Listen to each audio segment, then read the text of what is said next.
സംസ്ഥാനത്ത് റെക്കോർഡുകൾ ഭേദിച്ച് സ്വർണ്ണവില കുതിക്കുന്നത് തുടരുന്നു. 80 രൂപയാണ് ഉയർന്ന് 1 പവൻ സ്വർണത്തിന്റെ വില 52,880 രൂപയായി. ഗ്രാമിന് 10 രൂപയാണ് വർദ്ധിച്ചിരിക്കുന്നത്. 6,610 രൂപയാണ് 1 ഗ്രാം സ്വർണത്തിന്റെ വില. കഴിഞ്ഞ ദിവസം 2 തവണകളായി പവന് 280 രൂപയാണ് വർദ്ധിച്ചത്. കഴിഞ്ഞ മാസം 29-നാണ് ആദ്യമായി സ്വർണ്ണവില 50,000 കടന്നത്. അന്ന് ഒറ്റയടിക്ക് 50,400 രൂപയായാണ് സ്വർണ്ണവില ഉയർന്നത്. പിന്നീടുള്ള ദിവസങ്ങളിൽ ഏറെയും കുറഞ്ഞും നിന്ന സ്വർണ്ണവിലയാണ് ഈ മാസം 3-ാം തീയതി മുതൽ വീണ്ടും ഉയരാൻ തുടങ്ങിയത്. 2 ദിവസത്തിനിടെ 1000 രൂപ വർദ്ധിച്ച ശേഷം തുടർന്നുള്ള ദിവസങ്ങളിലും വില ഉയരുന്നത് തുടരുകയാണ്. ഒരാഴ്ചക്കിടെ 2,200 രൂപയാണ് വർദ്ധിച്ചത്. ആഗോളതലത്തിൽ സ്വർണ്ണവിലയിൽ ഉണ്ടായ വർധനയും സുരക്ഷിതത്വ നിക്ഷേപവും എന്ന നിലയിൽ സ്വർണത്തിലേക്ക് കൂടുതൽ പേർ എത്തുന്നതുമാണ് വിലയിൽ പ്രതിഫലിക്കുന്നത്. News desk press Malayalam.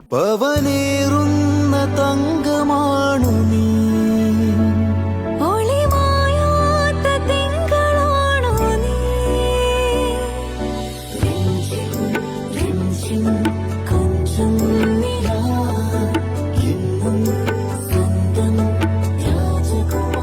Be a Rajakumari.